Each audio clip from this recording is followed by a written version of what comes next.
Alors, bonjour mes amis, ils ne sont pas encore là mais ils vont venir. On va partager ce live déjà, moi je vais commencer par le partager. Et on attend que les internautes viennent, les indisciplinés je les appelle. J'ai une petite communauté comme ça, voilà, d'indisciplinés qui me suivent. Donc j'attends, avant de te présenter, j'attends qu'il y en ait au moins un, voilà, il y en a qui viennent. Bonjour à tous, vous connaissez le principe. Vous allez devoir partager abondamment pour qu'on soit plus que 4. Là, on est 6, ça commence à venir, ça commence à augmenter. Je présente mon invité dans quelques minutes. J'attends qu'on soit 15 voilà, pour te présenter comme ça. On lancera bien le truc. Et moi, je partage de mon côté. Donc, ceux qui regardent cette vidéo sur YouTube en replay, eh ben, passez directement à plus 3 minutes, 4 minutes. Comme ça, vous irez directement dans le feu de l'action. Marie, bonjour. Voilà, tu viens de nous parler. Hello, hello. Donc je suis avec Fatima Benomar et tu es militante féministe. Ça sera mon invité pour un live, un philo-live consacré au harcèlement de rue, la philosophie du harcèlement de rue. On va essayer avec Fatima de discuter profondément sur... tu veux un rhum arrangé d'Isao, voilà, ils font des blagues des fois. Hein. Bonsoir Vincent et Fatima, salut Jennifer. On va discuter profondément sur ce phénomène de harcèlement de rue. Fatima, bah, tu es une des figures montantes du féminisme actuel. Tu incarnes un peu la nouvelle garde, une jeunesse.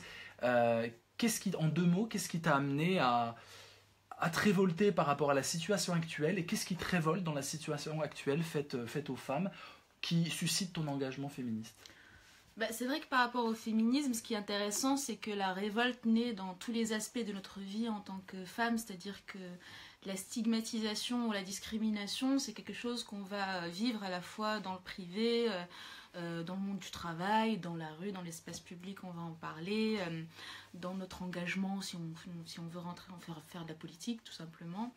Et donc, voilà, c'est du moment qu'on a compris, en fait, qu'on a changé de lunettes sur le monde, qu'on a pris la petite pilule rouge pour ceux qui ont vu Matrix. Et qu'on commence à voir le continuum du système de la domination masculine, et bien quelque part, on commence à le voir partout et à l'analyser partout. Donc, je suis à la fois indignée par les inégalités salariales qu'on peut voir ou les difficultés qu'on a à monter dans la hiérarchie d'une entreprise de la même manière que les hommes, par le fait, le harcèlement de rue finalement c'est la manifestation la plus directe, la plus discriminante parce qu'on est madame tout le monde et que monsieur tout le monde vient directement nous intimider, nous chasser de l'espace public, donc c'est son expression la plus brute finalement de la domination masculine puisque c'est même pas quelqu'un avec qui on a un rapport hiérarchique ou affectif comme un patron, comme un conjoint ou quoi que ce soit. Et les violences faites aux femmes. Mais pour moi, tout ça fait système et c'est pas des choses qu'on peut vraiment séparer les unes des autres. Est-ce qu'il y a un événement, pour te présenter encore, un événement, une anecdote, quelque chose où tu as pris conscience? Est-ce que tu peux nous raconter 2 ou 3 anecdotes où tu t'es dit là, il y a un truc qui bug en France? Parce qu'il faut rappeler que tu as grandi au Maroc et qu'à 17 ans, tu arrives en France. Pas féministe quand tu arrives en France, avec plein de rêves de France. C'est 2001, il y a une montée un peu du sécuritaire en France. Et donc tu t'es conscientisé un peu sur le tard, enfin sur le tard, 18 ans ça va, c'est pas si tard que ça. Et peux-tu nous raconter 2-3 anecdotes où tu t'es dit, la France et les femmes, c'est pas encore le nirvana? Tout à fait. Ouais. En fait, ce qui est intéressant, par exemple, si je pars de l'affaire MeToo, à un moment, je me suis dit, tiens, je vais participer à MeToo, moi aussi, je vais faire mon petit balance ton porc. Et je me suis dit, mais qu'est-ce que je vais bien pouvoir raconter? J'ai raconté une première anecdote. En fait, tout de suite, j'ai pensé à une deuxième anecdote. Et au bout d'une demi-heure, j'avais 20 statuts Facebook, quoi. Parce qu'en tirant le fil, j'ai commencé à me ressouvenir de tout un tas de choses que j'ai vécues. La plus lointaine, finalement, dont je me souvienne, qui peut paraître pour le coup un peu anecdotique, c'est que moi et mon cousin, quand on était gosses, on avait vraiment 8 ans, on aimait bien se lancer des défis, genre qui va monter plus haut dans l'arbre, qui va réussir à descendre du toit sans passer par les escaliers, donc en longeant la cheminée, des trucs comme ça. Et je me souviens très bien de l'âge où on a commencé à me dire à moi, descendre tu vas te faire mal ou descendre tu vas te salir, et pas à lui. Et maintenant, je me rends compte à quel point il a eu l'opportunité de découvrir ses possibilités, ses capacités, son corps, son aise finalement avec l'environnement, avec le rapport au danger aussi, et comment moi, on m'a un petit peu retenu les ailes, on m'a pas laissé explorer ça. Et c'est très récemment, bon, c'est en devenant féministe finalement, qu'à un moment...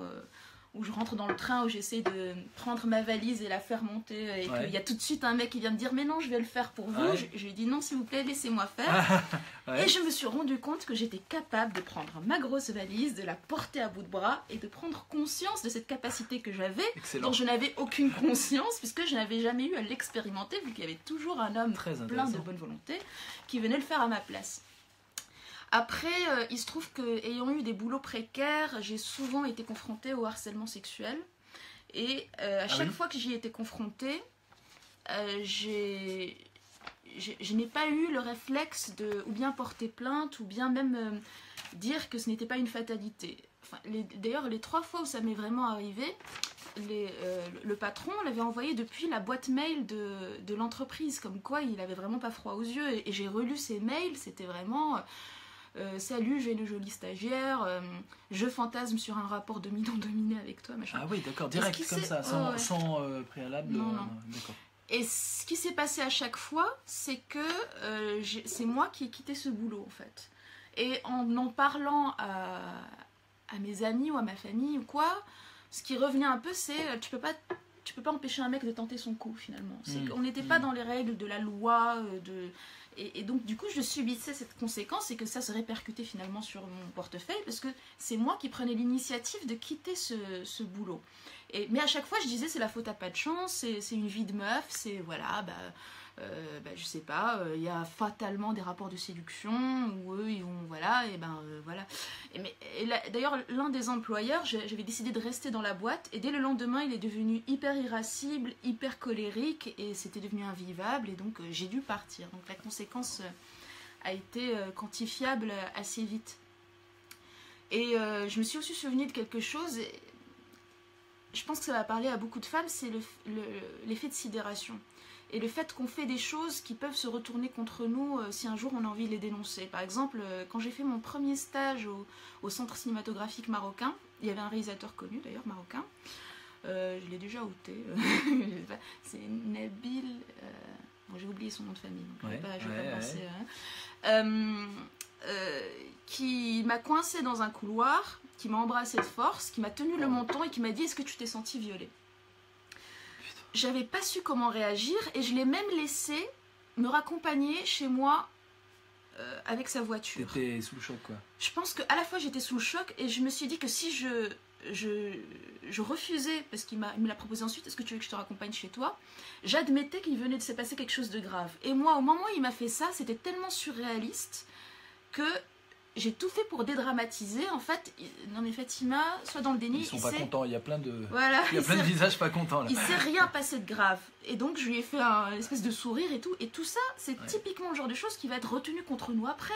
Parce que quand on porte plainte, on nous interroge toujours sur nos réactions. Et la réaction de la victime n'est jamais celle qu'il faut. Après, dans mon engagement militant, j'ai eu à accompagner beaucoup de femmes, et notamment dans leurs procédures judiciaires, et on s'est rendu compte que le ton d'une femme qui dénonce des violences n'est jamais le bon. Si elle est trop rationnelle, si elle exprime les choses de façon froide, chirurgicale, en s'en tenant aux faits, les juges vont dire « c'est quand même un peu louche, elle n'a pas l'air très émue pour quelqu'un qui a vécu un truc grave ». Et si elle montre son émotion, son stigmate, le fait que ça... voilà... Et ben on dit, elle a l'air quand même un petit peu perturbée, la petite dame. Elle n'est pas très crédible, elle a un peu... T'as faux dans les deux coups, quoi. Voilà, et ça c'est quelque chose... du coup, on se pose plein de questions, les femmes, sur quelle est la bonne attitude de la victime. Malheureusement, dans les règles hégémoniques d'une société patriarcale, il n'y en a pas. Et donc, il faut juste se croire nous-mêmes et se battre et essayer de faire masse, finalement, pour nous donner de la crédibilité. On va parler de ton engagement. On va faire des va-et-vient avec vous, les indisciplinés. Donc vous êtes là, on est 50. Il faut que vous partagiez sur vos groupes, sur vos pages, sur vos journaux, partagez, prévenez des amis, ça va être une discussion passionnante. On va vraiment parler du harcèlement de rue. Déjà pour répondre à Larry, ça n'avait rien à voir. Voilà. Je vais prendre, t'inquiète pas, je lis les réponses, mais oui, on va prendre. Donc c'est un dialogue, vous pouvez poser des questions, on dialogue à 3 voix et vous partagez. Je compte sur vous, je vois les partages. Il faut que vous partagez abondamment parce que c'est vraiment un plaisir. De discuter en direct avec Fatima, avec moi. C'est un plaisir d'échanger avec vous. Donc plus on est nombreux, plus il y aura des idées formidables qui vont sortir de ce philo live. Alors on va prendre quelques questions justement et j'aimerais après ouvrir le sujet sur philosophie du harcèlement de rue. Donc il y a beaucoup de bonjours, voilà, tout le monde est là. Très juste la sidération, dit Marie, bravo Fatima. Comme quoi on n'est jamais prise au sérieux, dit Géraldina. Larry, as-tu été agressée parce que tu portes pas le voile? Tu réponds non. Non, les femmes voilées sont autant agressées que les femmes non voilées. Dans les pays où les voiles sont même presque intégrales, le harcèlement de rue existe quand même. En fait, ça n'a rien à voir avec la partie du corps que l'on montre. On peut être habillé de quelque manière que ce soit, qu'il y aura toujours une agression en fait. Parce qu'on est femme et parce qu'on représente en tant que femme, en Égypte, il y a beaucoup de harcèlement de rue, même pour les femmes dont on ne voit que les yeux. Donc c'est un rapport de domination qui s'instaure en tant qu'homme envers une femme, quelle que soit sa façon de se présenter. Donc ce n'est pas à nous à essayer de négocier, à voir si on doit se voiler, pas se voiler. Ça c'est un rapport plutôt avec nos convictions. Mais qu'est-ce que tu... Attends, je peux pas résister à cette question, je fais un peu l'avocat du diable, mais qu'est-ce que tu réponds à ceux qui disent femme voilée égale femme soumise, au patriarcat notamment, même si c'est de leur choix, même si elles veulent, l'idée même de se voiler vient d'un système patriarcal, etc. Qu'est-ce que tu réponds à ça? Je pense que les femmes, de toute façon, du moment qu'on vit dans une société patriarcale, on est libre de nos stratégies. Moi, je ne pourrais jamais en vouloir à une femme qui dit qu'elle veut se couvrir ou qui dit qu'elle veut se montrer ou quoi que ce soit, parce que c'est sa façon, dans un environnement plus ou moins hostile, d'arriver à essayer de garantir son intégrité physique et morale. Il y en a qui diront qu'elles se sentent plus en sécurité quand elles mettent cette barrière du voile. Il y en a, d'ailleurs, c'est par pure conviction religieuse, c'est encore autre chose. Il y en a qui en font un peu... un signe d'attachement peut-être politique en réaction à un climat, on va dire, par rapport à la musulmanophobie.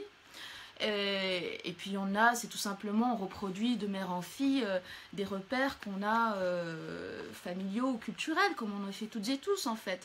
Donc je pense que quoi qu'il en soit, il ne faut jamais faire le procès des femmes et de leurs choix dans un contexte donné, sachant que de toute manière, tous les choix sont biaisés. C'est comme si je vous posais la question, combien de femmes s'épilent par choix? De fait... les femmes savent très bien que, par exemple, si elles font le choix de ne pas s'épiler, il y aura une stigmatisation sociale, il y aura des représailles, il y aura des moqueries, et chacune, en son âme et conscience, collabore dans un cadre de société de domination masculine, avec toujours un regard sévère sur les femmes. En fait, les femmes, si elles sont couvertes, elles sont trop couvertes, si elles sont dénudées, elles sont trop dénudées, parce que le corps des femmes est, quoi qu'il en soit, politique. Mon voisin, quand il fait chaud, il peut sortir à Paris torse nu. Ça m'arrive régulièrement. Alors que la loi, normalement, est la même pour les femmes et les hommes. Il n'y a aucun policier qui va aller verbaliser un homme au moment où il fait 40 degrés à Paris ou ailleurs en France parce qu'il est torse nu. Parce que le corps des hommes n'est pas un problème. Quand il y a des actions des fémènes, c'est un problème. On fait plein de pages pour expliquer le rapport à la nudité. Quand ce sont les intermittents du spectacle qui font carrément des actions à poil, qui ont même été, je pense, rencontrer Philippe Petit à poil, ou quand ce sont des militants écolos, ça pose pas problème. La nudité masculine n'est pas un sujet politique parce que les hommes sont chez eux dans la société et alors qu'ils sont autant érotisés, sexués que les autres, on ne fait pas un lieu de conflit de leur corps. Donc voilà, c'est pour ça que moi je ne jugerai jamais les femmes, quelles que soient leurs attitudes, leur tenue vestimentaire. Je pense qu'il faut être solidaire entre nous, les femmes toutes, et analyser ensemble les différentes façons de nous piéger qu'est le regard de la société sur nos corps. Alors, Audrey qui dit pas crédible, entre guillemets, c'est vraiment ce qui nous empêche de témoigner quand on dit qu'on n'est pas crédible. Jennifer, témoignage sidérant et très intéressant, on a un peu de retard. Farid Zahi, Farid est un ami et il est à Rabat, c'est un intellectuel, philosophe. Je te recommande une rencontre parce que ça peut être intéressant avec aussi quand tu iras là-bas aussi. Éléonore, non, Farid pose une bonne question, excuse-moi Farid, salut. Faut-il être femme et féministe pour être contre le harcèlement ? Non, je pense que n'importe qui fait l'expérience d'une certaine forme de harcèlement.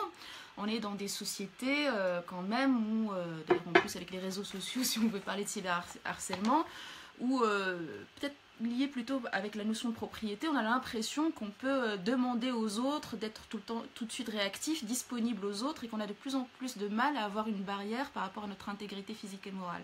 Donc je pense que tout le monde a fait plus ou moins l'expérience du harcèlement, et c'est comme c'est douloureux, c'est insécurisant.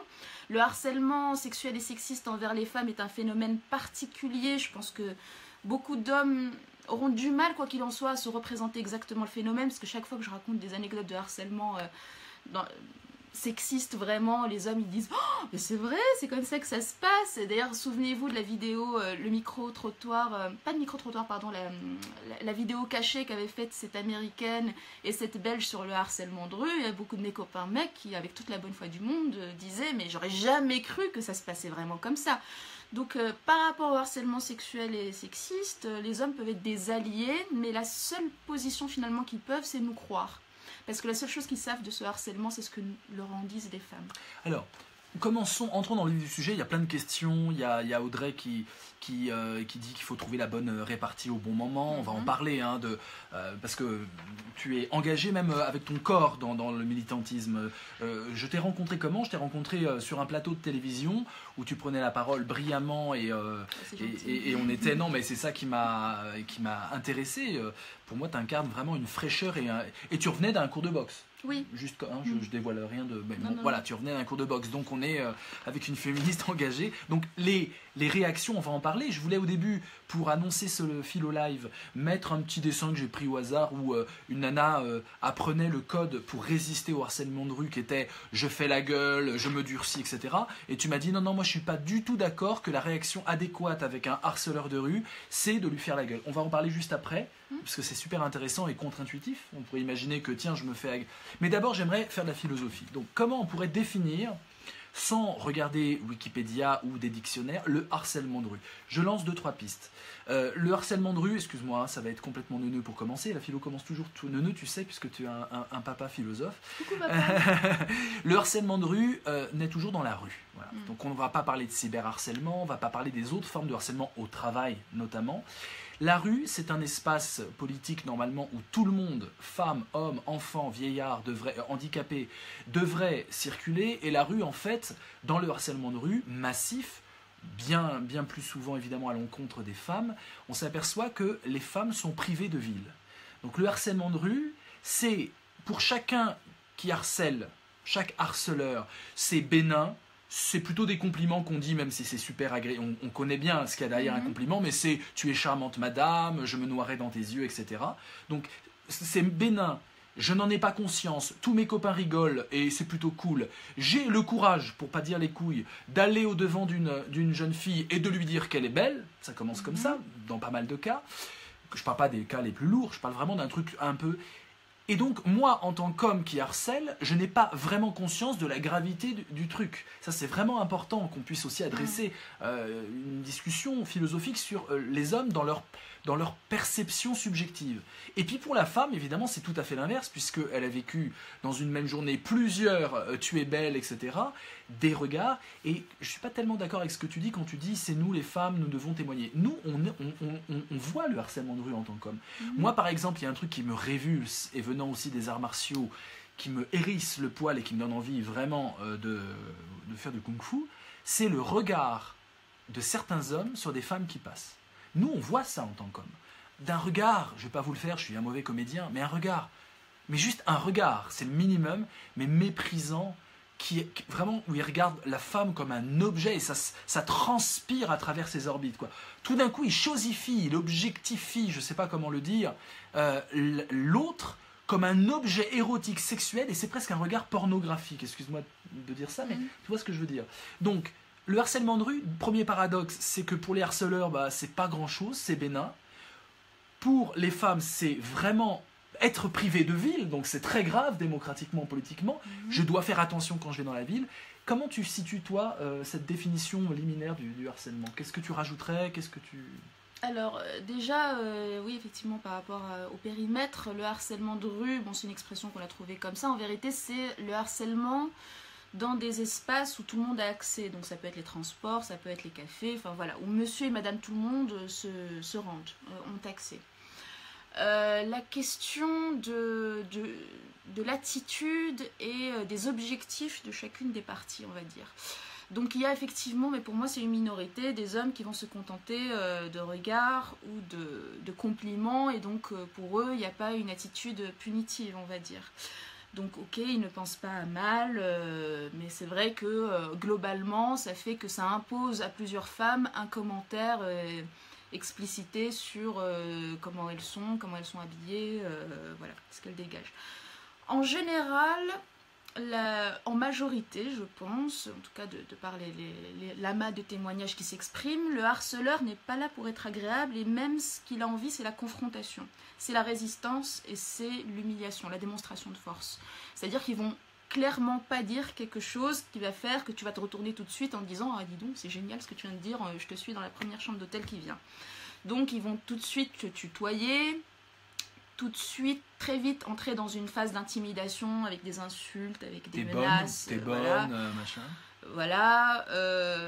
En fait, ce qu'ils ont envie, c'est que la résistance commence et voir comment tu vas t'en sortir. Et ils tirent leur plaisir de ça. Donc ça, c'est quand même ce qu'il y a de plus massif. Alors, ce qui est intéressant, c'est comment nous, les femmes, on le vit et quelle incidence ça a. C'est vrai que quand on est petite, on est souvent un peu impatiente d'être grande, d'être une adulte, d'être enfin prise au sérieux, d'en imposer, tout ça. Et puis quand on commence à avoir des manifestations de puberté, on est très fière, on est contente, on a des rondeurs, on commence à avoir des seins, on est... Voilà. Malheureusement, pour beaucoup de femmes, je ne généralise pas, la première réaction de la société est punitive. Et le fait de commencer à s'érotiser, à avoir un corps sexué, devient très vite synonyme de danger, puisque paradoxalement, la première réaction qu'on a du fait de devenu adulte, c'est d'être infantilisé. C'est que des hommes, quand tu vas dans la rue, que tu commences à avoir une manifestation que tu commences à prendre corps de femme, c'est là que des hommes vont te tutoyer, vont se moquer de toi, vont être extrêmement... T'insulter si tu réagis mal ou si voilà, tu snobs. En fait, si tu snobs, et pourquoi tu me snobs? Et voilà, en fait, tu n'as jamais d'ailleurs la bonne attitude. Ouais. Si tu ne réponds pas, t'es une sale pute, et si tu réponds, t'es une sale pute. Donc voilà, pour résumer. Et donc très vite, les femmes, on redevient des mineurs en fait. On redevient des enfants, on nous fait la démonstration de notre vulnérabilité. Et de fait, même à l'âge de 20 ans, de 30 ans, de même plus, on se retrouve par exemple à la fin d'une soirée, alors que le dernier métro est parti, à quémander envers un copain masculin s'il veut bien nous accompagner à l'abribus de nuit ou je sais pas quoi, ou s'il veut bien nous raccompagner chez nous. Et on redevient en fait, voilà, on est dans un rapport de minorité où on est un être vulnérable, faible, qui a besoin d'une protection masculine, paradoxalement, contre d'autres hommes, et qui a besoin qu'on lui tienne la main pour rentrer chez elle. Et donc c'est là que ça acte finalement le fait qu'on n'arrive jamais quelque part à l'âge adulte. Et ce qui est extrêmement fort, c'est qu'on apprend à négocier avec les hommes notre place dans l'espace public, donc pas à n'importe quelle heure, pas avec n'importe quelle tenue, pas dans n'importe quel quartier, sinon tu l'auras bien cherché. Moi, par exemple, à un moment, j'ai été victime d'un harcèlement de rue qui est vite passé à l'agression. J'ai été portée plainte au commissariat du 11e arrondissement. On a tout fait pour que je ne porte pas plainte et que je dépose juste une main courante. J'ai insisté pour porter plainte et le commissaire qui a pris ma déposition, à la fin, m'a dit « Bon, bah, vous essayerez la prochaine fois de ne pas rentrer chez vous à 1h du matin ou du moins pas accompagné. » CQFD. C'était un gros CQFD. Il faut savoir qu'en plus, pendant 1 heure, j'ai attendu dans une salle où il y avait le préambule de la Constitution avec égalité femmes-hommes écrite sur tous les murs. Et donc, on apprend à négocier notre place dans l'espace public avec les hommes selon les règles du patriarcat, où de toute manière, on n'est jamais comme il faut, parce que si on est sexy, on est trop sexy. Si on est poilu, ronde, machin et tout, bah, finalement, c'est pas pour autant que ça s'arrête. Donc, il n'y a rien à négocier, finalement. La négociation ne s'arrête jamais. Mais surtout, ça nous incite, ça nous met dans un système d'accoutumance à la violence. Parce que souvent, quand on subit du harcèlement de rue, notre obsession, c'est de rentrer chez nous, qu'il nous arrive rien de trop grave. Donc, pour ne pas envenimer la situation, on répond pas.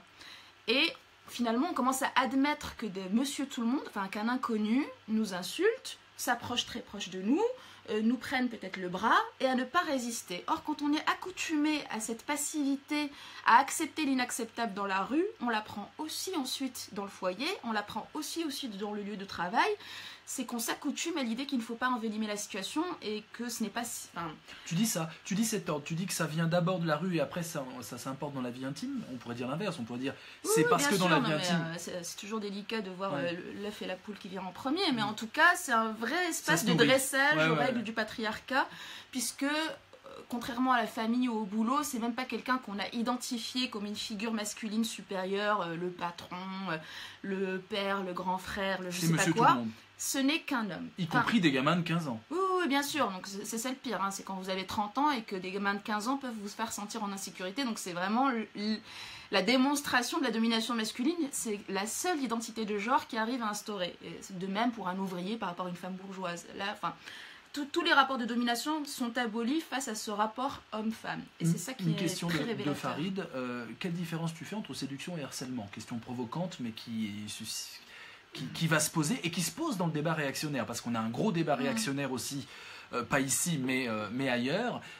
Et dans le débat réactionnaire, on a vu des grandes tribunes dans des grands journaux nous dire finalement c'est du puritanisme, finalement la société des interdits, Figaro, on ne pourra rien faire, on peut même plus séduire, on peut même plus draguer dans la rue. Donc différence entre drague et harcèlement, excuse-moi, c'est du basique, mais je pense qu'il faut, les questions en tout cas touchent ça. C'est clairement la question du consentement, et n'importe qui en a fait l'expérience, parce que quand j'ai envie de quelqu'un et que je n'attends qu'une chose, c'est de pouvoir l'embrasser. Pendant des heures que je suis avec lui, je suis à l'affût.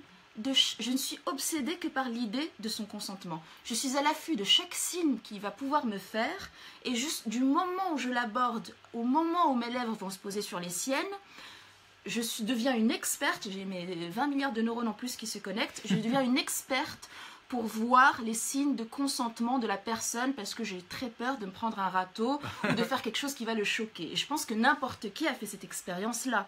Donc, vous pensez bien que le harceleur, qui va de but en blanc, s'en fiche complètement de votre consentement. Si vous êtes quelqu'un qui lui plaît, que pour lui l'objectif c'est de vous avoir, mais il est en train de surveiller ses moindres faits et gestes et mes moindres réactions pour savoir s'il a une chance, une fenêtre de tir. Donc le rapport de drague, et je pense que tout le monde l'a vécu, n'est pas du tout un rapport où on s'impose à l'autre, ou alors en général, à part si on est un peu agresseur ou qu'on a un peu intériorisé l'idée que quand une femme ne veut pas, en fait elle veut. Mais ça, on va en parler parce que c'est quand même très important. Entre personnes de bonne volonté, en général, quand on a très peur de se prendre un râteau, on sait exactement ce que c'est que de vérifier le consentement de l'autre.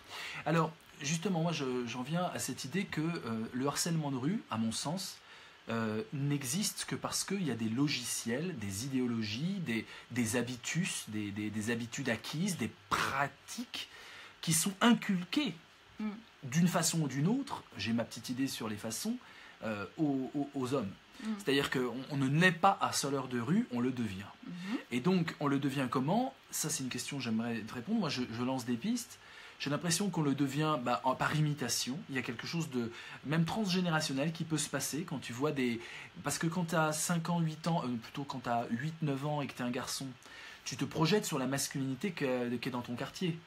Les grands frères, quoi, ceux qui ont 20 ans, ceux qui commencent à flirter. Tu es hyper à l'affût de savoir comment ça se passe avec les filles et comment il faut draguer et comment il faut être avec les filles. Donc toutes les informations qui te rassérénent dans ta projection masculine future sont bonnes à prendre. Et si tu vois comme modèle des grands frères, des plus grands, qui se moquent des filles, les humilient, font semblant et puis après reviennent vers toi et se moquent parce qu'elles ont cédé, etc., tu es à cette école-là. Donc je crois vraiment qu'il y a une imprégnation sociétale par imitation générationnelle. À ça s'ajoute, à mon sens, la pornographie, qui est une donnée, à mon avis, sous-estimée dans le débat, peut-être pas dans le milieu féministe, mais en tout cas dans le débat sociétal. Très peu de plateaux aujourd'hui qui parlent de la pornographie, très peu de débats. Moi, j'ai été invité à très peu de débats. Je parle pas de féministes, je parle vraiment de débats publics où on parlait de la pornographie, qui est quand même, je parle pas de la pornographie art et recherche esthétique sur le corps dénudé, je parle vraiment de la pornographie en ligne, massive, où la femme est quand même systématiquement l'objet complètement complètement rendu au statut d'objet et violenté, plus ou moins violenté, et qui consent au bout du compte, ou qui consent pas, mais en tout cas de toute façon qui y passe. Et donc cette éducation sexuelle donnée à domicile aujourd'hui, avec un enfant sur 2 à 11 ans qui a été déjà en contact avec ces images-là, et puis dans la cour de récréation on en parle de tout ça, ça donne, comment ça ne dresserait pas? Les images dressent évidemment, et là ça dresse forcément. Et puis une dernière chose, d'où ça vient, tu as raison, il y a un système patriarcal qui est en place, et ce système patriarcal, finalement, ce qui était arrivé dans le commissariat du 11e arrondissement le prouve, finalement il y a l'idée de ça va, arrêtez, c'est normal. Quand on voit les films, et qu'on voit que dans les films, soit il y a des hommes qui parlent entre eux, soit un homme parle à une femme, et c'est toujours le problème de l'homme qui est mis en avant, soit 2 femmes parlent entre elles, et c'est toujours pour parler d'un homme. Ouais, je veux dire, le fameux test de Bechdel. Voilà, exactement. Il est quand même avéré aujourd'hui que l'homme reste symboliquement celui qui doit décider et prendre, et la femme celle qui doit être prise. Qu'est-ce que tu rajouterais à ça? D'où vient le harcèlement de rue, la genèse du harcèlement de rue, sociologiquement? Alors c'est intéressant ce que tu dis, et c'est toujours des conséquences, parce que quand vous dites que c'est une imitation générationnelle, il faut bien qu'il y ait eu une première génération, et la pornographie, quelque part aussi la transcription de rapports préexistants. De toute façon, la pornographie, elle fait pas de l'idéologie, elle fait de la rentabilité, donc elle rentabilise ce qui marche, et aujourd'hui ce qui marche, c'est quand même la culture du viol, de la pédophilie. On est en train de s'intéresser, je pense, de plus en plus à l'ampleur de la pédocriminalité. Et voilà, donc du coup, pour attirer le chaland, une vidéo pornographique va beaucoup souligner le mot teen, pour dire que en fait, la jeune fille est très jeune, et le fait qu'elle n'est pas tout à fait consentante, parce que vous voyez, les femmes de ménage, où c'est une élève qui a besoin d'une bonne note, donc voilà, on rentabilise un peu des idées préexistantes. Donc ce qui est intéressant, c'est de voir comment tout ça a commencé, et je pense que c'est lié d'une part à des mythes fondateurs de nos civilisations, qui sont liées à la notion de propriété. Et de fait, dans une société patriarcale archaïque, on va dire, une femme qui n'appartient à aucun homme appartient à tout le monde. Donc les femmes ont des ayants droit masculins, elles sont données en mariage. En général, on va donner en mariage sa sœur, et on va demander à l'autre de nous filer sa sœur. Donc il y a une notion de propriété, on s'échange les femmes. Tant qu'elles ont un ayant droit masculin, voilà, elles appartiennent à un homme, et c'est extrêmement tabou qu'elles appartiennent à d'autres. Donc ce sont des règles extrêmement strictes qui gèrent les droits de mariage, les mœurs sexuelles, etc. Et quand une femme n'appartient à aucun homme, finalement, n'importe qui peut se l'approprier. Et souvent, d'ailleurs, quand un homme violait une femme, il a un dû envers son ayant droit masculin. Par exemple, et jusqu'à très récemment au Maroc, d'ailleurs, ça vient d'être aboli, quand une femme était violée, pour réparer la chose, le violeur épousait la femme qui l'avait violée, comme ça, hop, la question était réglée. Pas qu'au Maroc, je cite le Maroc parce que je suis marocaine et que ça vient juste d'être abrogé. Parce qu'il y a eu beaucoup de suicides de jeunes femmes qui donc ont dû... on les a mariées à leurs violeurs. C'est inimaginable psychologiquement. Mais c'est vieux comme le monde, et c'est extrêmement justifié par la société patriarcale. C'est-à-dire que, voilà, quand un homme violait une femme, c'est pas la femme qui avait vécu le préjudice dans une société patriarcale, c'est ses ayants droit masculins. C'est son père, parce qu'il ne pourra plus la remarier, parce qu'elle est plus vierge, etc. Donc, de fait, nous sommes héritiers de cette idée qu'une femme seule est une femme disponible. Et d'ailleurs, souvent, les harceleurs de rue vont dire « Ah, t'es toute seule ?» Et puis, si tu leur dis « Je suis pas intéressée »,« Ah bon, vous avez un petit copain ?» Ou alors, c'est vraiment... Et d'ailleurs, souvent, nous, on apprend à dire « Ah, je suis désolée, j'ai un mec ». On le fait presque instinctivement. Oui, en général ça marche, c'est le truc, parce que nous on a déjà une pudeur à dire, il faut qu'on trouve une raison à refuser l'autre, donc ou bien on dit ah, je suis désolée, j'attends quelqu'un, en fait j'ai déjà quelqu'un, j'ai déjà mon mec, vous voyez.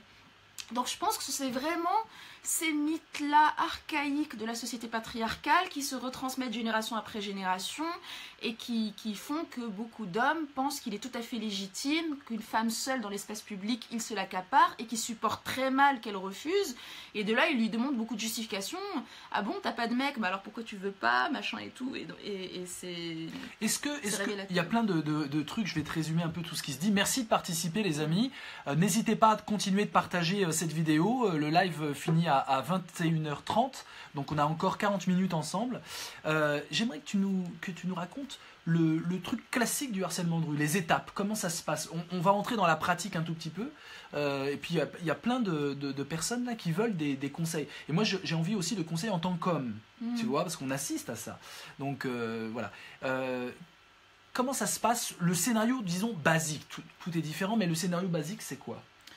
Bon, il y a plusieurs formes de harcèlement de rue. Tu peux en typologiser plusieurs? Tu peux dire il y a 3 formes, 4 formes, dans des scénarios, je veux dire. Un peu compliqué. Ouais. Mais, commence par un, puis on verra si on a souvent, en général, il y a le mec qui t'aborde, donc là tout de suite on voit un peu la nature. Est-ce qu'il essaye vraiment d'obtenir quelque chose, ou est-ce que son idée est tout de suite d'être dans une phase punitive? Et donc il y a des hommes qui il y a une phase punitive, c'est ça que tu dis. Oui, il y a des hommes qui vont être tout le temps, tout de suite là-dedans. Ils vont faire exprès que le moment soit désagréable. Donc leur objectif n'est clairement pas que tu les suives dans une chambre d'hôtel ou que tu leur files ton numéro. Donc très vite. C'est quoi leur objectif?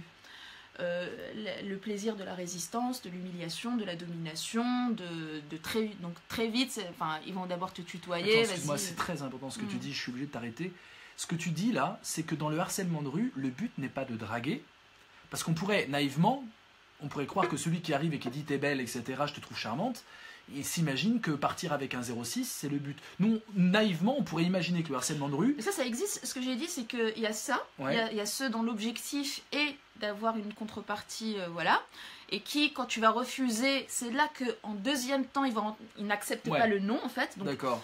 Mais il y en a, c'est même pas ça dès le départ. Non, il y en a, beaucoup de femmes en font l'expérience, elles longent un trottoir, très vite ils vont les siffler, ah vas-y t'es trop bonne, et vas-y tu te prends pour qui, et sale pute, machin et tout. Donc l'idée, c'est vraiment de faire passer un sale quart d'heure à cette femme, et qu'elle sente bien qu'elle n'a pas le choix, quoi qu'elle fasse, ils vont donc pouvoir la punir. C'est bien dit. Je pense que c'est vraiment du dénigrement des femmes. Le fait, dans ces moments-là, ils vivent vraiment leur identité de genre. C'est en tant qu'homme qu'ils font ça, et c'est en tant que femme qu'ils te ciblent, et que voilà. Donc en fait, la femme n'est qu'un objet pour se réaffirmer dans le communautarisme masculin. Sans doute, il faudra plutôt parler avec eux, mais en tout cas, ce que ressentent les femmes là, dans ces moments-là, c'est que c'est un moment de représailles. Alors vas-y, donc scénario classique.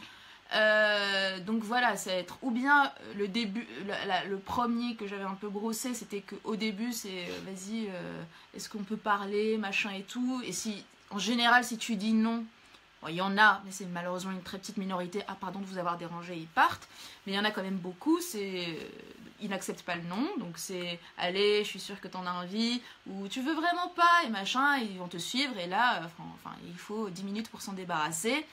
Et en général, le mot de la fin, c'est la phase punitive, mais vas-y, tu te crois belle, sale pute, machin et tout, c'est leur réaction courroucée qui, en fait, en vérité, c'est une intolérance au non féminin, voilà.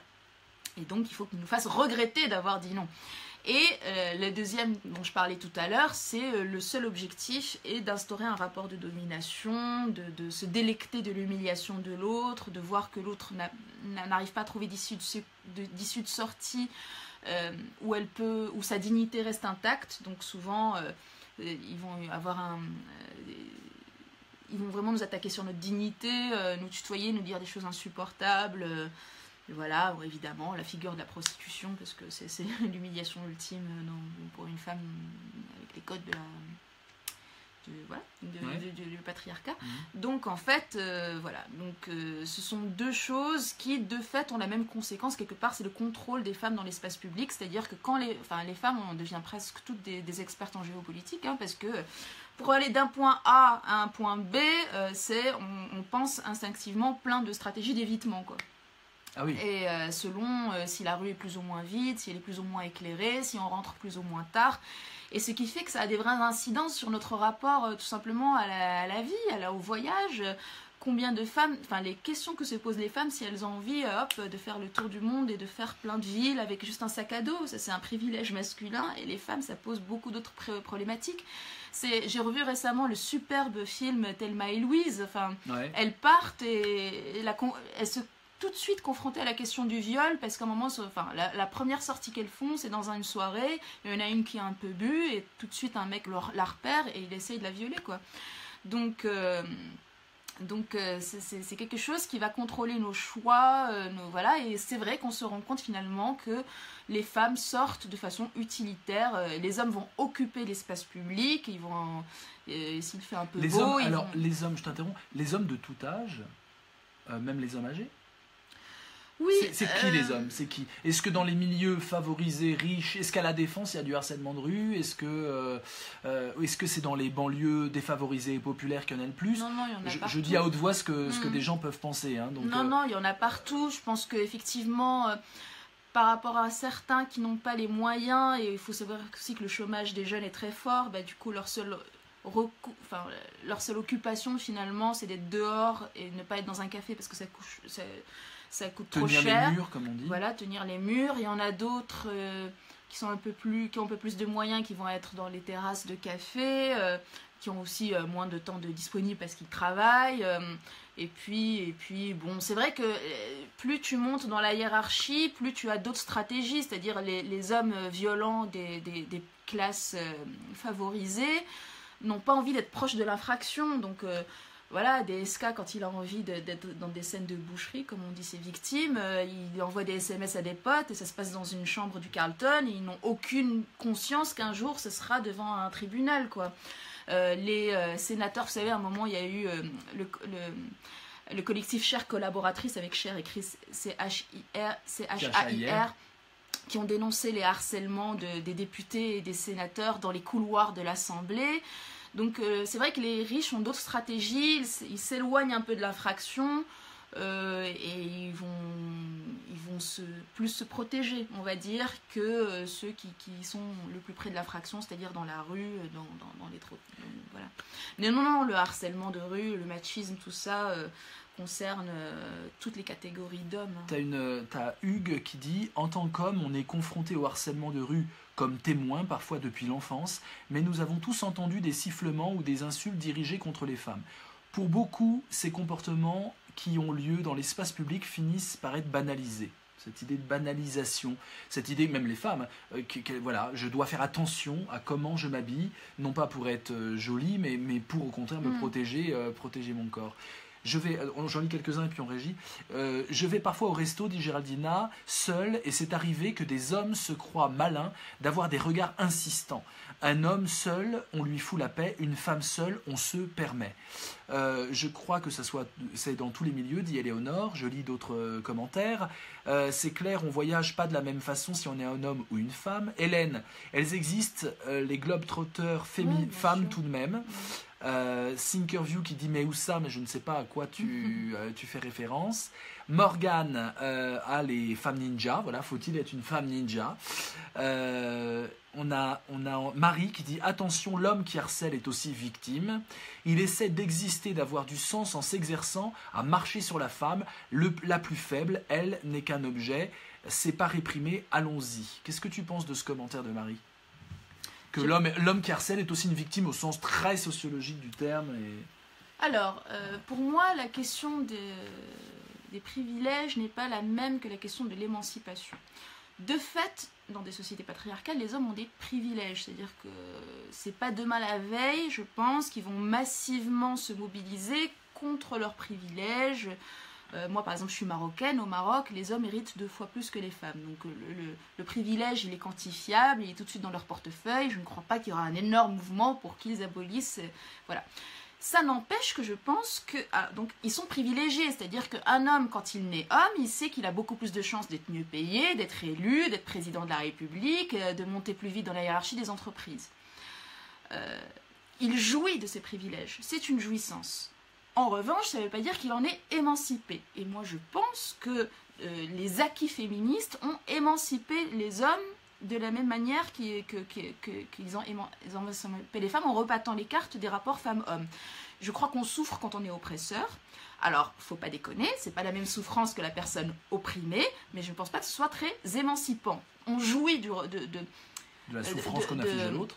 De la souffrance qu'on a imposée à l'autre, d'effets pervers et narcissiques, ça ne veut pas dire qu'on en est très heureux.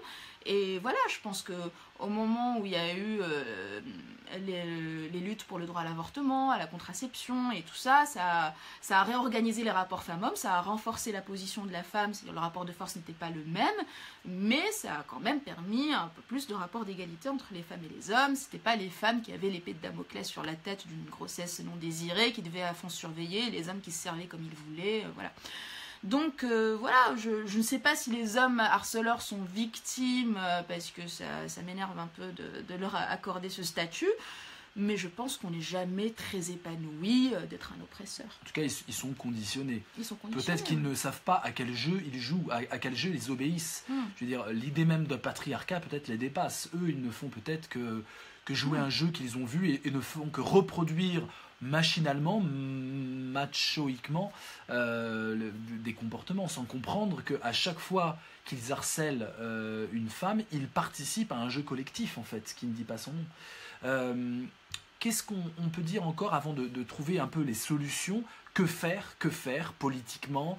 Que faire, ne serait-ce que relationnellement? J'aimerais qu'on continue un tout petit peu de creuser sur la genèse du harcèlement de rue.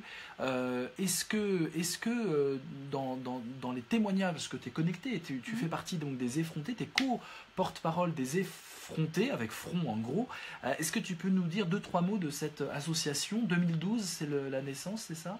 Tout à fait. En fait, on s'est créé au lendemain de la victoire de François Hollande, qui avait pris des engagements pour les droits des femmes. Et à la base, c'était une banale newsletter de vigilance, on va dire, pour voir s'il allait tenir ses promesses. Et très vite, en fait, on a commencé à faire des actions et justement d'occupation de l'espace public. Parce que, comme je vous ai dit tout à l'heure, les femmes, elles ont tendance plutôt à traverser l'espace public ou à le traverser pour accomplir leur rôle de femme, c'est-à-dire aller chercher les enfants, faire des courses, etc. Et là, nous, on faisait des criers dans le métro. Donc si vous tapez crier, métro, effronté, vous allez voir, on s'est filmé à faire ça. C'est-à-dire on interpelle les femmes et les hommes d'ailleurs dans les wagons des métros.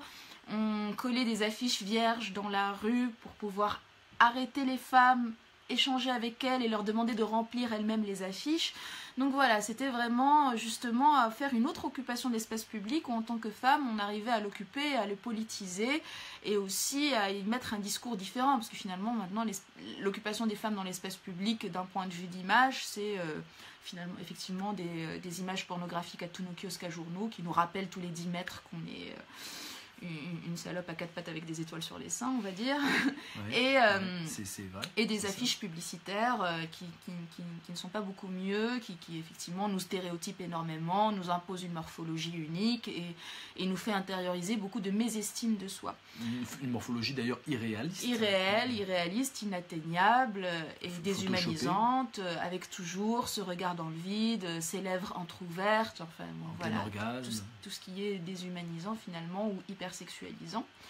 Et donc, voilà, ce qui nous mate quelque part et nous fait intérioriser un petit peu ce qu'on est censé être et la projection de ce qu'est une femme fantasmée. Enfin, on vit tout le temps, en fait, dans le regard subjectif masculin, qui produit des images, qui produit ce à quoi on doit se conformer. Donc c'est vrai que c'était pour nous important d'occuper l'espace public avec un autre discours et c'était doublement féministe. C'était des actions très choc et ça vous a valu pas mal de presse d'ailleurs. Oui, c'était à Noël par exemple, on envahissait joyeusement, on fait toujours tout dans la bonne humeur, des magasins de jouets pour enfants pour remontrer qu'en 2018...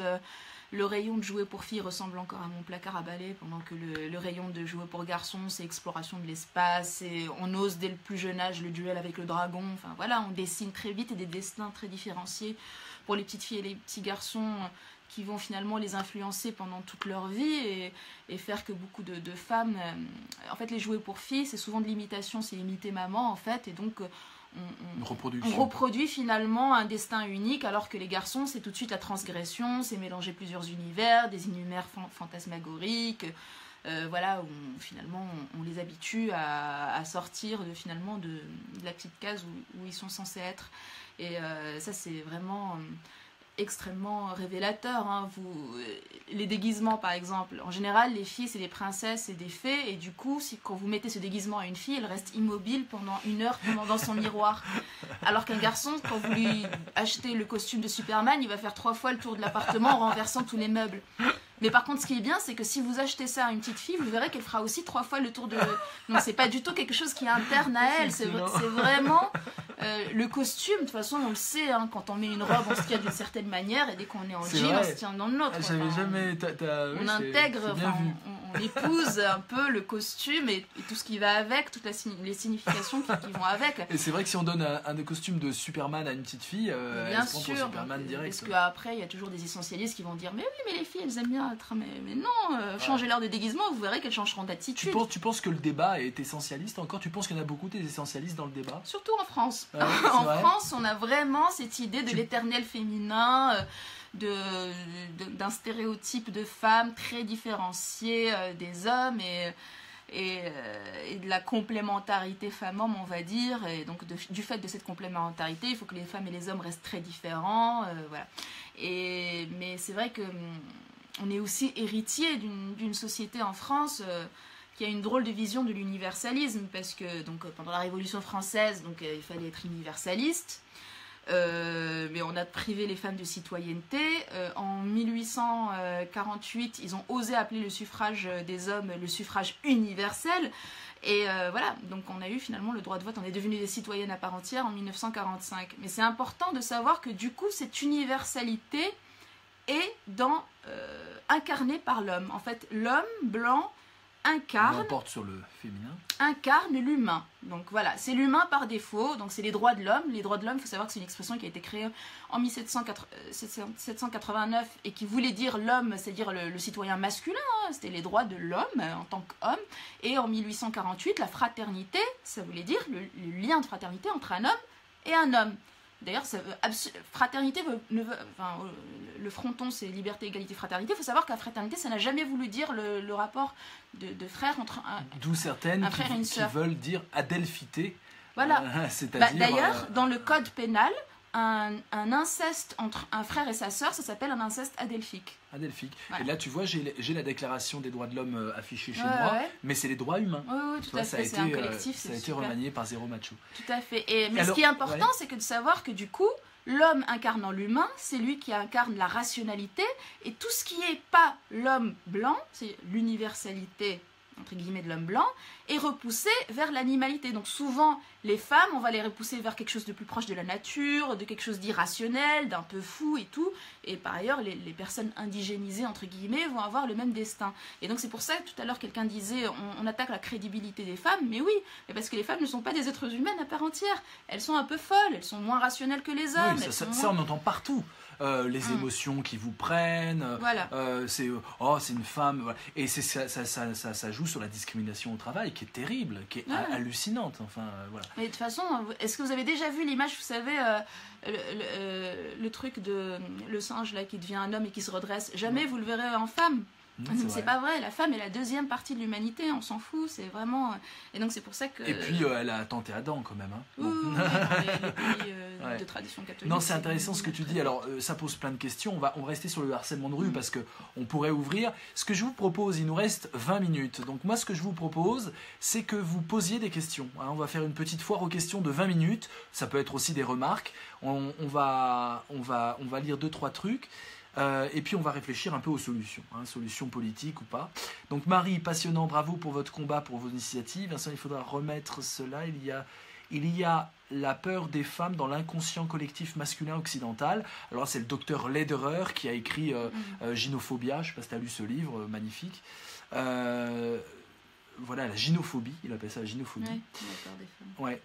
Dounia, des jeunes garçons éduqués et minoritaires sont victimes aussi. Qu'en pensez-vous? Victimes de quoi? Du harcèlement de rue? Il faut que tu précises, Dounia. Il y a d'autres formes de harcèlement, on va dire. Par exemple, le délit de faciès concerne beaucoup plus les hommes que les femmes par rapport au contrôle d'identité. Bien sûr. Hélène, j'ai pour ma part toujours adoré être une femme. Je n'aurais jamais voulu être un homme. Je me le disais déjà, sachant à peine marcher. Ah oui, Et effectivement, c'est un énorme enjeu que la restauration de l'estime de soi. En fait, la première conséquence du harcèlement de rue, c'est que ça grignote depuis notre puberté. Enfin, d'ailleurs, il y a du harcèlement de rue parfois de façon prépubère, mais en général, c'est à partir de là. ça grignote notre confiance en soi, notre estime de soi, enfin voilà, ça a des vraies incidences. Le mot harcèlement est bien choisi. Le harcèlement a une incidence morale et physique sur nous. Et donc c'est pour ça que moi, la première solution, c'est de restaurer l'estime de soi des femmes, qu'elles se croient, qu'elles se... Alors le nom de l'association, Hélène, puisque tu poses la question, c'est les effrontés. E-E-S avec tiret. Voilà. Et puis Douja qui dit: le harcèlement de rue est-il différent d'un pays à l'autre? On demandait à une amie vietnamienne juste avant le débat, elle disait non, ça existe, et d'ailleurs au Vietnam on est en vélo et on risque vraiment sa peau, c'est-à-dire on risque d'avoir des mains, d'être violenté par des scooters parce qu'on est fragile sur un vélo. Donc Vietnam pareil, je pense que ça existe partout, hein. Oui, l'Inde terrible. En fait, il faut vraiment se rendre compte qu'on est dans le premier siècle de citoyenneté des femmes, c'est-à-dire que l'espace public, même les choix d'urbanisme, tout a été pensé par les hommes et pour les hommes. Et donc, en Suisse, dit Hélène, on ne le connaît pas trop, il faudrait venir. Oui, mais c'est ça, c'est qu'en fait, c'est les rapports de force qu'ont dû instaurer les femmes et les féministes qui ont à chaque fois changé la donne. Voilà, rien ne s'est fait naturellement. Dès la Mésopotamie, vous avez déjà des textes qui disent que l'espace de la citoyenneté, c'est la rue, et de fait, les femmes doivent s'excuser quand elles traversent l'espace public. D'ailleurs, le voile a concerné toutes les religions et était même dans les textes mésopotamiens bien avant finalement la première religion monothéiste. Et voilà, c'est quelque chose qui est très fort que l'illégitimité des femmes dans l'espace public. Donc ça existe à des degrés différents à chaque époque et dans chaque pays, selon le rapport de force qu'ont su instaurer les féministes, et parfois ça régresse. Peut-être que, vous savez, je donne cet exemple, mais il est vraiment parlant. Par exemple, vous savez, récemment, en Espagne, qui avait la meilleure législation sur le droit à l'avortement, il y a eu... au moment où il y a eu le chômage et la crise du logement, la seule chose qu'ils ont trouvé à faire, c'était d'essayer de s'attaquer au droit à l'avortement. Alors que c'est un pays limitrophe, quoi. Il est tout à fait plausible que demain, si par exemple Fillon avait gagné les dernières élections, on ne sait pas, peut-être que les femmes tunisiennes auraient eu, à ce moment-là de l'histoire, plus de droits que les femmes françaises. Les femmes turques ont eu à un moment le droit de vote, au moment où les femmes françaises n'en avaient pas.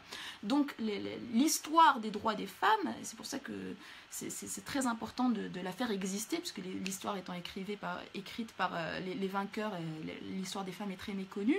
L'histoire des femmes est toujours aléatoire et s'écrit au gré des mobilisations des femmes et des féministes. C'est pour ça qu'il faut vraiment être fier du mot féministe, et pour ne pas être ingrate envers nos sœurs qui nous ont gagné des droits. Donc voilà, il est tout à fait plausible que demain, dans un pays occidental, les femmes ont moins de droits que dans un pays oriental. Ce n'est que par la force de notre mobilisation qu'on arrive à maintenir nos droits, et notamment liés à la citoyenneté. Alors, encore 2 petits commentaires et ensuite on va dans les solutions. Donc, comment casser la connivence, dit Hugues, connivence masculine qui fait que beaucoup d'hommes ne critiquent pas le harcèlement et autres violences contre les femmes? Hélène, pouvez-vous parler de l'ALAB? Et je les admire beaucoup et je les soutiens. Frédéric, Dorine, comment répondre à un harceleur? Est-ce qu'on doit s'acheter un taser? Il y a plusieurs stratégies qu'élaborent les femmes avec l'expérience de terrain, de vie, du harcèlement de rue. Il y en a qui favorisent des stratégies d'évitement, c'est-à-dire en mettant des écouteurs, en faisant semblant de parler au téléphone. C'est bien qu'il y ait des moments de solidarité, ne serait-ce que quand vous voyez une scène de harcèlement de rue, d'aller parler au harceleur pour lui permettre de s'échapper. Ça, tu dis parce qu'il y a plusieurs écoles, attention. Ou de parler à la personne harcelée. Attends, je te propose vraiment d'entrer dans la technique. On va entrer dans la technique, d'accord? Technique de rue. Donc, une femme passe et il y a des mecs qui disent « Ah, t'es bonne, toi, t'es bonne. » On fait quoi? Je suis un homme, je fais quoi? Je suis une femme, je fais quoi? Et je suis la femme, je fais quoi? Trois. Moi, déjà, je tiens à ce qu'il n'y ait pas d'injonction de ma part, parce que c'est très difficile. Il faut évaluer à chaque fois la situation, ne jamais se mettre en danger, ne pas évaluer la situation de dangerosité. Parfois, c'est mieux de baisser la tête et d'avancer, et de tracer, de ne pas chercher la confrontation. Parfois, c'est la confrontation qui nous protège. Enfin, il faut déjà que les femmes se fassent confiance, elles ont la capacité d'évaluer la situation.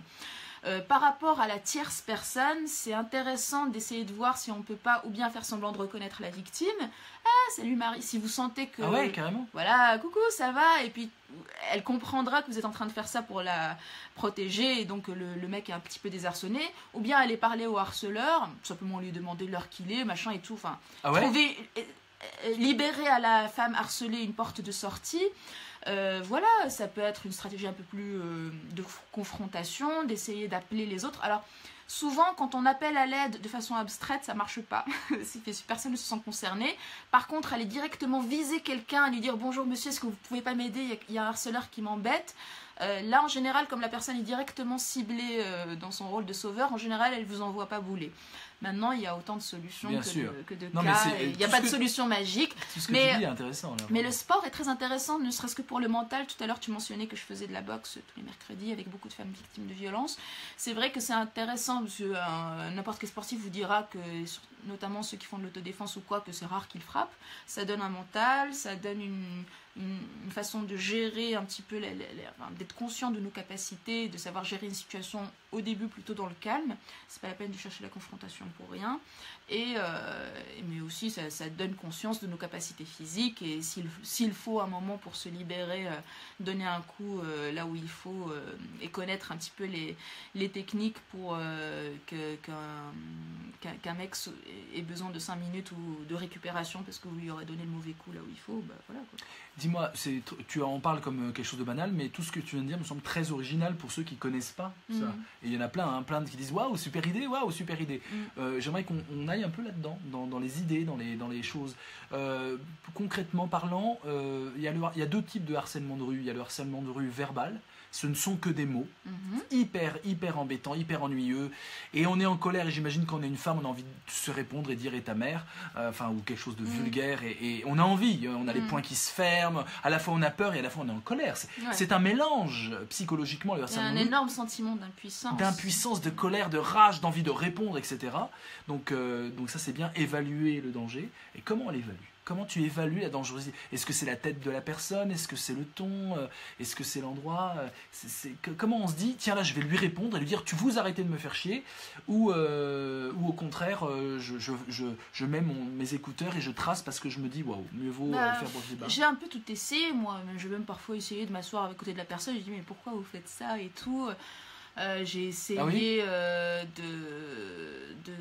ne pas répondre, j'ai essayé de répondre. En vérité, malheureusement, il n'y a pas de technique parce qu'on ne connaît pas la personne. En fait, c'est difficile d'être dans une situation prévisible, donc on évalue un petit peu sur le moment.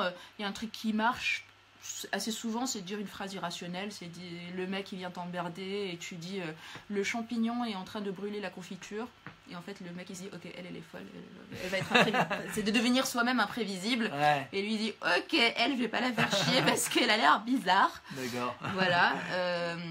Voilà, il y a tout un tas de... Donc c'est marrant, c'est par l'illogisme. Ce que tu dis comme phrase, c'est des phrases qu'on trouve dans les livres de logique pour montrer ce que c'est une proposition logique, une proposition illogique. Donc oui, l'arrosoir, etc.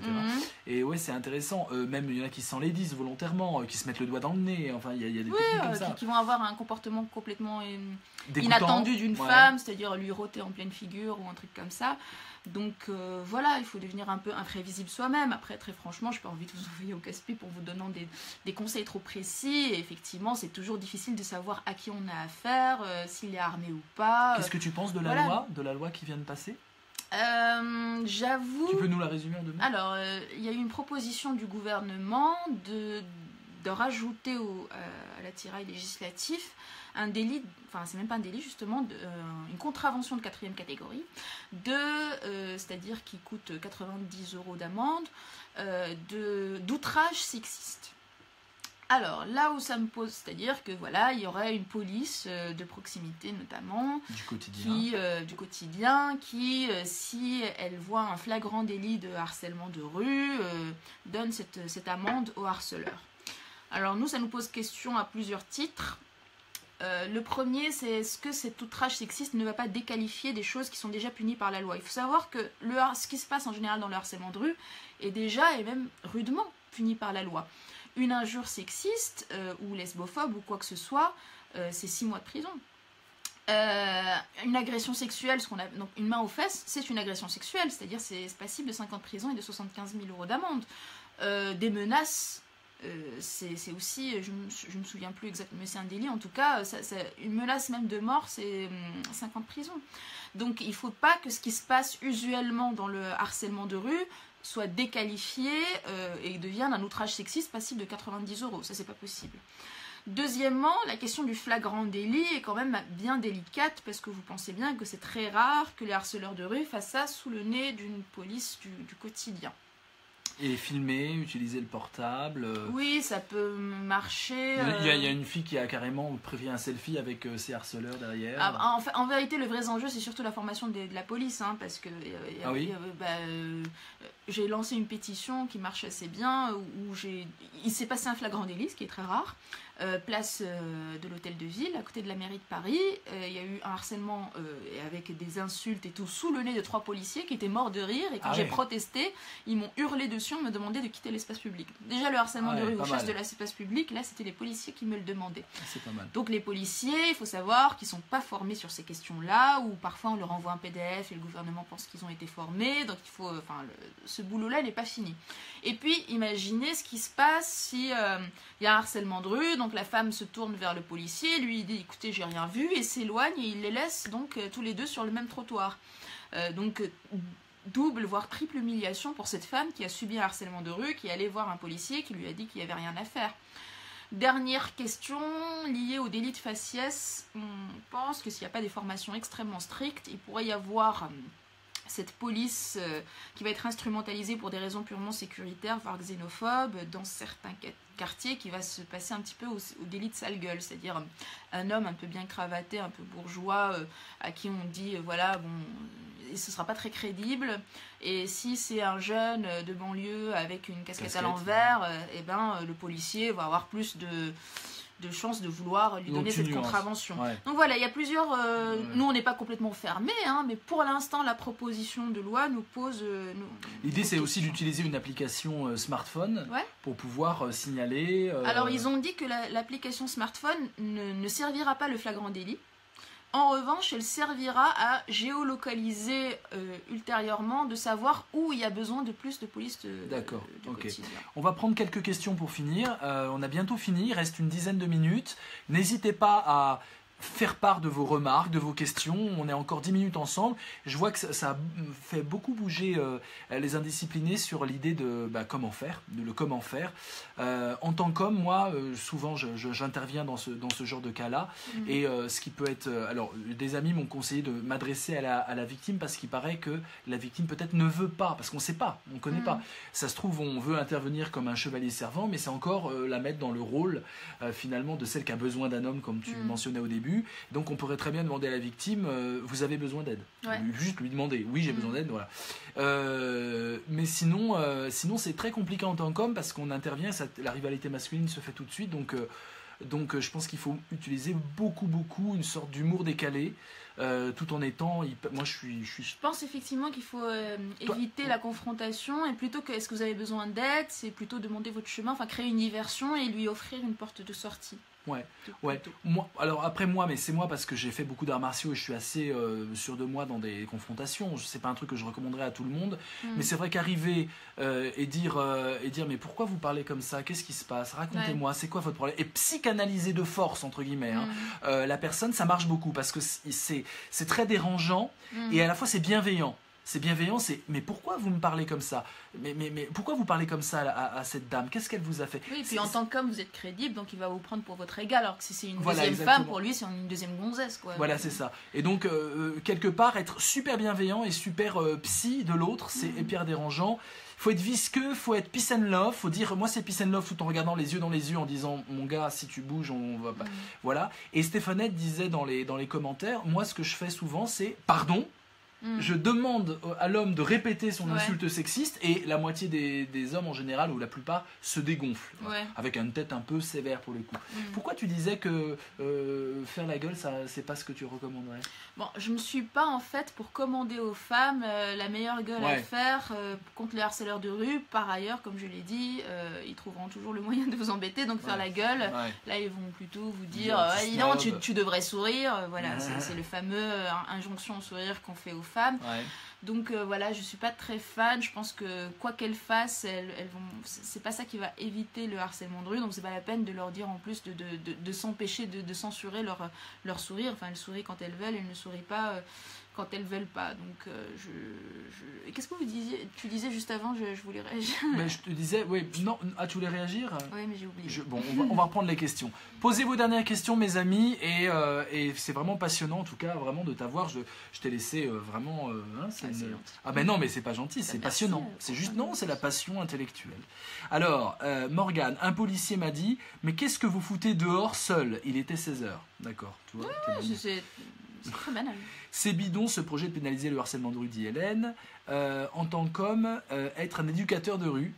Et Fatima, ceux qui assistent au harcèlement de rue, qui ne disent rien, sont plus lâches. En fait, en général, on se rend compte effectivement que quand il y a plus il y a de monde qui assiste à la scène, moins il y a de chances qu'il y ait une intervention, effectivement. Donc finalement, il y a plus de chances qu'il y ait une intervention s'il y a une personne unique qui traverse la rue et qui est témoin de ça, parce que quand il y a un effet de groupe, chacun compte sur l'autre de réagir et finalement personne ne réagit. Ouais. Donc c'est vrai que c'est pour ça que je conseille de cibler quelqu'un qui a une bonne tête et de lui dire monsieur, est-ce que vous voulez, ou madame, est-ce que vous voulez pas m'aider ou quoi, plutôt que de crier à l'aide de façon abstraite. Géraldina, et rabaisser l'homme sur sa virilité, c'est bon pour l'interrogation? Il m'est arrivé de le faire, mais j'en suis pas très fière, parce que selon les repères du patriarcat, rabaisser un homme, c'est forcément aller sur le terrain, ou bien de l'homophobie, genre type PD, machin et tout, ou bien de choses extrêmement stéréotypées, genre petite bite ou bande mou, je sais pas quoi, et moi je n'ai rien contre les homosexuels, les personnes qui ont des petits pénis ou qui ne bandent pas. Ouais. Donc je pense que ça nous entraîne forcément dans un terrain réactionnaire, et en plus ça vous met en danger parce que du coup lui, piqué au vif, peut passer encore plus à l'acte, donc à vous de voir, mais de toute façon encore une fois je n'ai pas de leçons à donner, mais il faut faire attention. C'est comme par exemple, j'aime pas quand il y a des personnes qui se font passer pour une trans, par exemple, genre un mec vient les aborder, on leur dit ah mais vous savez que je suis un homme et tout, en comptant sur sa peur. C'est pas sympa pour les transphobes, pour les personnes trans pour le coup, d'instrumentaliser leur position et de la ridiculiser. Et deux, c'est pas vrai du tout que ça vous protège, parce que la transphobie existe et l'homme peut d'autant plus cette fois-ci vous taper ou vous punir de par son dégoût et sa phobie envers les personnes trans. Donc voilà, il faut un peu... mais après, effectivement, parfois ça peut marcher aussi de l'attaquer sur le terrain de la virilité, mais du coup, vous jouez le jeu, finalement, du patriarcat, c'est que vous dites qu'il y a des vrais hommes et des moins vrais hommes, et je pense que c'est pas très sympathique, quoi. Lo qui dit une idée, rentrer dans un café ou un magasin, expliquer qu'il y a un problème. Je l'ai fait une fois avec quelqu'un de très agressif, le patron au moins va réagir.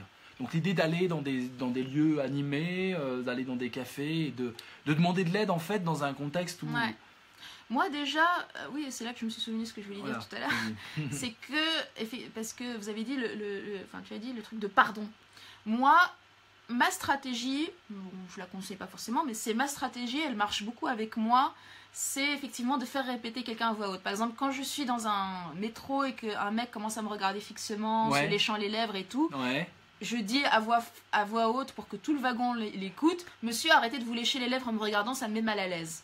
Et donc effectivement la personne en général elles le font, voilà. Oui. Je ferai pas ça si le mec est tout seul. Mais c'est fatigant de le faire, mais voilà, je trouve que outer l'agresseur, c'est quelque chose qui marche assez, et donc effectivement de jeter la lumière sur lui en fait, parce que ce qui m'agace, vous savez, récemment la militante Caroline Dehaas a vécu une grosse campagne de cyberharcèlement parce qu'elle s'est interrogée sur le nombre des harceleurs. Et c'est intéressant, rien que l'expression les violences faites aux femmes, elles invisibilisent pas complètement l'agresseur. Aujourd'hui, tout le monde dit que c'est un fait massif, mais alors, beaucoup de femmes sont harcelées, agressées et violées par qui ? A priori, par un certain nombre assez massif d'hommes quand même. Alors, comme il n'y a pas d'enquête qui s'intéresse aux hommes agresseurs, parce que mieux vaut les invisibiliser, il n'y en a pas. Donc, elle s'est interrogée, est-ce que c'est un homme sur 2, sur 3 ? On ne sait pas. Et donc, tout le monde s'est dit, ah, c'est méchant, vous avez dit que c'est un homme sur 2, sur 3. Sa phrase a été reprise et a été mise en titre. Et c'est tout le temps, on jette la lumière que sur les femmes, que sur les victimes. Et les hommes, agresseur n'existe pas. Vous avez peut-être suivi cette histoire d'Alexia Daval, oui. qui a été assassinée par son mari Jonathan Daval. Tant qu'elle était assassinée par un homme abstrait qui l'aurait assassinée pendant son jogging, c'était une femme parfaite, personne ne commentait son trait de caractère. Voilà, elle était la victime parfaite d'un agresseur parfait, il n'avait pas de visage. Du moment qu'on a eu un visage sur cet homme qui était en plus son mari, ah ben là c'est bon, c'est vrai qu'elle était un petit peu caractérielle, c'était pas l'assassin parfait. Donc il fallait trouver des excuses ou des justifications, c'était le débat qu'on avait eu sur... voilà. Donc je trouve que c'est important d'outer les agresseurs, de leur donner des visages. Et donc Balance ton porc et MeToo, c'est quelque chose qui te réjouit dans ce sens? Oui, parce que tant que les agresseurs sont abstraits, on ne sait pas qui c'est. Quand c'est monsieur Weinstein avec sa gueule, et ben voilà, on commence à se dire que c'est ce monsieur-là qui a commis des agressions. Et Beaupin aussi, et il y en aura de plus en plus. Et donc c'est important, autant on donne des visages aux victimes, mais il faut aussi donner des visages aux coupables pour humaniser paradoxalement, mais voilà, rendre cette réalité quantifiable et crédible. Et il faut maintenant, je pense, beaucoup plus d'enquêtes sur les agresseurs, les harceleurs. Et il faut déjà admettre le problème pour commencer à le soigner, pour se dire pourquoi notre société génère un nombre conséquent de harceleurs, d'agresseurs et de violeurs, surtout. Politiquement, tu as des perspectives politiques? Politiquement, alors moi je suis militante féministe, je suis aussi antiraciste par ailleurs, je suis aussi anticapitaliste on va dire, donc pour moi mon idéal de société est quelque chose qui a beaucoup déconstruit, notamment le rapport de propriété, parce que la société s'est énormément construite, notamment en France, un énorme tabou de s'attaquer à la propriété, sur la marchandisation de tout, et même dans le couple, là on le voit, on en avait aussi débattu, c'est voilà, on se donne en mariage, on fait vœu de fidélité, on fait vœu de vivre dans le même lieu conjugal, en général on est dans la même chambre, enfin voilà, on est dans le contrôle de l'autre, et je pense que ça génère beaucoup de souffrance et beaucoup de rapports de propriété qui peuvent pousser finalement à des violences. Souvent les femmes sont battues, voire tuées au moment où elles quittent leur conjoint, parce qu'on ne supporte pas qu'elles s'échappent de cette emprise et de ce rapport de propriété. Donc voilà, après je suis en train de réfléchir à écrire, j'ai commencé déjà à écrire un bouquin qui s'appelle Faut-il créer un parti des femmes? Ah, tu as déjà écrit un livre en 2013, Femmes, la révolution inachevée. Féminisme, la révolution inachevée. La révolution inachevée. Aux éditions Bruno Le Prince. Ouais. Et là, faut-il créer un parti des femmes? C'est l'idée de savoir est-ce que la question des droits des femmes, un peu comme l'écologie, est une question centrale à travers de laquelle on peut penser toute la société. Et pour moi, les mythes fondateurs du patriarcat ont donné les règles les plus fondamentales finalement de la société. Et c'est pour ça que souvent on ne voit pas les discriminations envers les femmes, parce qu'elles habillent parfaitement la matrice, elles sont partout, donc elles sont naturalisées, on a l'impression que c'est normal, c'est une fatalité, c'est intemporel. Et donc c'est important pour moi, comme je pense que de plus en plus de partis sont en train de dire que la question écologique n'est pas juste une cosmétique, mais qu'il faut penser un programme politique à travers le logiciel écologique, je pense qu'il faut le penser aussi à travers un logiciel central féministe, parce que la question de la domination des hommes sur les femmes a été l'une des premières qui a fondé les sociétés, et souvent les autres formes de discrimination n'ont fait que donner aux populations discriminées le statut symbolique de la femme en vérité. Donc c'est le patron qui a une figure patriarcale envers son ouvrier, l'esclavagiste envers la personne esclavagisée, et voilà, c'est le rapport patriarcal d'appropriation qui s'exerce à chaque fois sur la catégorie, entre guillemets, prenant le rôle symbolique de la femme. Et d'ailleurs, les premières vraiment formes d'opposition cognitive, genre l'homme c'est le rationnel, la femme l'irrationnelle, l'homme c'est le puissant, c'est la femme c'est l'impuissante, c'est sur ce modèle-là, je pense que c'est construit toutes les autres formes d'oppression. Et qu'en réglant la question féministe, on réglera beaucoup d'autres problèmes dans la société, ça j'en suis persuadée. Tu sais que Cheikh Anta Diop, un intellectuel sénégalais, était pour le bicaméralisme. Il disait, aujourd'hui on a le Parlement et le Sénat finalement c'est des vieux qui sont là, qui ne servent pas à grand chose. On pourrait très bien faire deux parlements, deux chambres, le Parlement des hommes et le Parlement des femmes. Au moins il n'y aurait plus de problème de mixité, et au moins les femmes, avec les problèmes que la société leur pose, pourraient s'organiser en termes de propositions de loi et de débats. Et les hommes, pareil. Qu'est-ce que tu penses de cette idée que Cheikh Anta Diop avait dans les années 50? Je sais pas, parce qu'encore une fois, on sépare les femmes et les hommes. Ouais, là, c'est radical. Qu'est-ce qu'on fait des personnes non binaires? Mais tu m'as pas parlé d'un parti des femmes Oui, mais pour moi, la partie des femmes, c'est celui Ouais. qui lutte à travers la question des droits des femmes pour toute la société. Bah, ça Et, serait pareil. Ça serait un parlement des femmes pour légiférer exemple, sur l'ensemble de la société. Mais c'est-à-dire que... Il y aurait deux chambres. Oui, mais du coup, on revient dans un système binaire avec qu'est-ce qu'on fait des personnes non binaires, des personnes trans, des personnes qui ne se reconnaissent pas dans l'identité de genre femme et homme. Je pense plutôt qu'il faut... Voilà. Moi, quand je dis qu'il faut un parti des femmes, c'est le parti qui pense un changement révolutionnaire de la société par le prisme de ce que subissent les femmes symboliquement. C'est-à-dire que, par exemple, quand on s'attaque à un homosexuel dans la rue, en fait, on s'attaque à la femme qu'on voit à travers lui, en fait, de cet homme qui s'est dégradé au statut de femme. Donc c'est plutôt comme ça que je le verrais. Donc c'est un parti féministe, en fait. Voilà, c'est un parti féministe. Parce que le parti des femmes, on a l'impression que c'est réservé aux femmes. Il y a un truc réservé. C'est que les femmes se pensent comme classe, qu'elles savent qu'elles sont une catégorie définie en tant que telle, qui va vivre des choses similaires en tant que femme, et qui vont travailler sur cela. C'est comme les réunions non mixtes, en fait. Dans les années 70, il y a eu beaucoup de réunions entre femmes. Parce qu'on s'est rendu compte que c'est quand elles étaient entre femmes qu'elles arrivaient à formuler ce qui se passait vraiment dans leur vie, dans un sentiment de confiance, parce que quand il y avait des hommes, ou bien elles s'autocensuraient parce qu'elles n'avaient pas envie de parler de choses où les hommes allaient se sentir mal à l'aise ou visés, ou voilà, donc elles allaient être plus indulgentes, faire attention à ce qu'elles vont dire, ou bien parce que les hommes vont beaucoup plus prendre la parole, parce qu'ils sont plus habitués à prendre la parole. Donc on a arrivé avec ces réunions non mixtes à avoir une parole brute, authentique, sans autocensure, qui a permis de donner aux sociologues notamment des données crédibles, authentiques et tout, qui était même quelque chose de loyal envers les hommes, parce qu'on pour travailler avec nos alliés masculins, autant travailler sur une matière première brute, quoi. Donc et donc après on peut femmes et hommes se battre ensemble pour ce modèle de société. Voilà, moi c'est plutôt Et les hommes, dit Dorine, et les hommes, ils auraient le droit de militer à ce parti des femmes? En fait, ce qu'il faudrait plutôt penser, c'est les questions de gouvernance. C'est que qui prend la parole? Est-ce que ce sont les plus légitimes à prendre la parole? Est-ce que leur rôle d'allié, c'est d'être en soutien? Est-ce que la direction, les choix politiques sont faits à travers l'expérience réelle du vécu des femmes ou de leurs alliés masculins? Mais tout ça, bon, si on devait créer un parti, on le déciderait ensemble. Bon, bah, je te sens très, très politique, et je pense que t'es brillante et t'as un avenir à pouvoir porter la parole et l'action politique. Ah, c'est gentil, je te sens. Qu'est-ce que vous en avez pensé? Moi, j'étais vraiment très enthousiaste. 1h30, c'est largement dépassé. Je te remercie, Fatima. Merci on te retrouve dans quoi? Le 8 mars, tu fais quoi? J'ai un agenda. Si vous allez sur le blog des effrontés, il y a le premier onglet, c'est agenda, et vous verrez qu'on fait plein de choses. Demain, on fait une réunion d'autodéfense qui est ouverte aux femmes, pour le coup. Ouais. Donc à la CITU, la cité universitaire internationale là, qui a au RER CITU. Donc voilà, vous pouvez trouver 20h. Allez sur le site des effrontés. Allez sur le blog, et sur l'onglet agenda. Voilà, super. Écoute, c'était vraiment passionnant. On va se revoir peut-être pour d'autres débats, parce que c'est intéressant. Mais merci. Merci à vous d'avoir été là. N'oubliez pas de partager la vidéo encore, partager aussi sur YouTube et commenter. Je pense que tu peux t'engager à répondre à 2-3 commentaires dans les jours qui viennent. Hein, je t'enverrai le lien. Et comme ça, Fatima va pouvoir un peu répondre.